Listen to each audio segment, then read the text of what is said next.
حضرات ایک پڑھتا ہوں, مجھے اجازت دیجئے. ہمارے کمیٹی کے لوگوں نے اکابرین اور ہمارے بڑے علماء کرام بیٹھے ہوئے ہیں, انہوں نے کہا کہ الف سے لے کر یا تک کے آپ کو گنانا ہے. حالانکہ میں بہت زیادہ پڑھ چکا ہوں, دل نہیں کر رہا ہے, لیکن مجھے بھی مزہ اس لیے آتا ہے کہ اس شان میں پڑھ رہا ہوں, ان کی شان میں پڑھ رہا ہوں میرے دوستوں, کہ اگر وہ نہ آئے ہوتے تو دریا کو طغیانی نہ ملی ہوتی, وہ نہ آئے ہوتے سورج کو شعاعیں نہ ملی ہوتی, وہ نہ آئے ہوتے موجوں کو روانی نہ ملی ہوتی, ارے وہ نہ آئے ہوتے ہاتھوں کو پکڑنے کی صلاحیتیں نہ ملی ہوتی, وہ نہ آئے ہوتے آنکھوں کو دیکھنے کی قوتیں نہ ملی ہوتی, وہ نہ آئے ہوتے یہ ٹانگوں کو چلنے کی صلاحیتیں نہ ملی ہوتی, ارے وہ نہ آئے ہوتے میرے دوستو آپ کے چہرے پہ تبسم ہوا ہی نہ ہوتا, ارے وہ نہ آئے ہوتے رمضان المبارک کے 29-30 روزے میسر نہ ہوئے ہوتے, وہ نہ آئے ہوتے میرے دوستو قرآن پاک کے 30 پارے کا نزول ہوا ہی نہ ہوتا, ارے وہ نہ آئے ہوتے تو یہ جلسہ سیرت النبی کا بینر لگا ہی نہ ہوتا. میرے دوستو کہنے کی اجازت دیجئے اس مجاہد حسنین حبیبی کو کہ وہ نہ آئے ہوتے تو رب کا پتہ بھی نہ ملا ہوتا. تیرے بوریے پہ سلام ہو کہ وقار تخت مٹا دیا, تیرے جھوپڑے پہ درود ہو کہ زمین کو عرش بنا دیا, تیرے فکر و فاقہ نے حل کیے ہیں معاشیات کے مسئلے کہ تیری غریبی نے ہم غریبوں کو زندہ رہنا سکھا دیا. اس نبی کی شان میں مجھے بتائیں آپ حضرات کہ آپ کی سماعتیں بڑی جی ماشاءاللہ. میرے دل بھائی دعا دے رہے ہیں, میرا کلیجہ جو 36 نہیں 46 انچ کا ہو رہا ہے.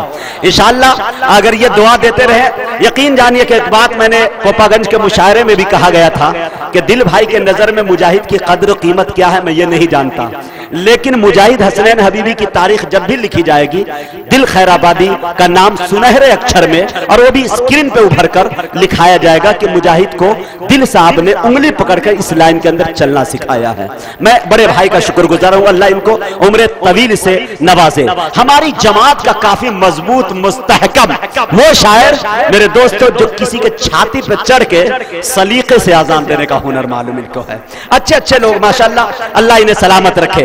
آئیے نبی کے شان میں وہ جملے بول رہا ہوں, اگر یوں ہاتھ اڑ جائے تو آپ سمجھ جائیے گا کہ مجاہد حبیبی کو نوٹ کی ضرورت نہیں ہے, سبحان اللہ کے بھونٹ کی ضرورت ہے.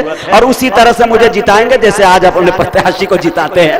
اور مجھے بتائیے گا, آئیے حضرات میں ایک بات بتانا چاہتا ہوں. حضرت آمنہ کہتی ہے کہ جب سے یہ بچہ میرے پیٹ میں آیا ہے, جب سے یہ بچہ میرے پیٹ میں جنم لیا ہے, عجیب سی کیفیت محسوس کرتی ہوں. حضرت آمنہ یہ بھی فرماتی ہے کہ جب سے یہ بچہ میرے پیٹ میں آیا ہے رات کی تاریکی میں سوتی ہوں, چاند اور یہ ستارے مجھے عقیدت اور محبت کے ساتھ سلام کرتے ہوئے نظر آتے ہیں. حضرت آمنہ یہ بھی فرماتی ہے کہ مکے کے گلیوں میں چلتی ہوں, میں اپنے گھر میں چلتی ہوں, میں اپنے آنگن میں ٹہلتی ہوں. میرے دوستو حضرت آمنہ یہ کہتی ہے میرا بدن مہکتا ہے, گلی مہکتی ہے, آنگن مہکتا ہے, گھر مہکتا ہے. حضرت عبد المطلب عاجز ہو کر فرماتے ہیں کہ بیٹی بتا تو صحیح تیرا بدن اتنا مہکتا کیوں ہے, اتنا مہنگا عطر کہاں سے لائی ہے؟ مکہ کے بڑے بڑے امیر, بڑے بڑے رئیس, بڑے روسا حضرات بھی تو نہیں لگاتے, تیرا بدن اتنا کیوں مہکتا ہے؟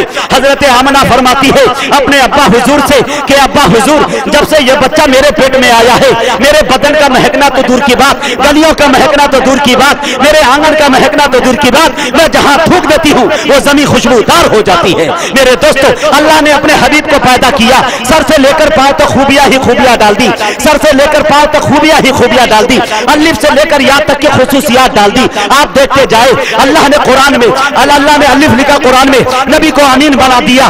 اللہ نے با لکھا قرآن میں, نبی کو بشیر بنا دیا. اللہ نے تا لکھا قرآن میں, نبی کو تنویر بنا دیا. اللہ نے سا لکھا قرآن میں, نبی کو ثاقب بنا دیا. اللہ نے جیم لکھا قرآن میں, نبی کو جمیل بنا دیا.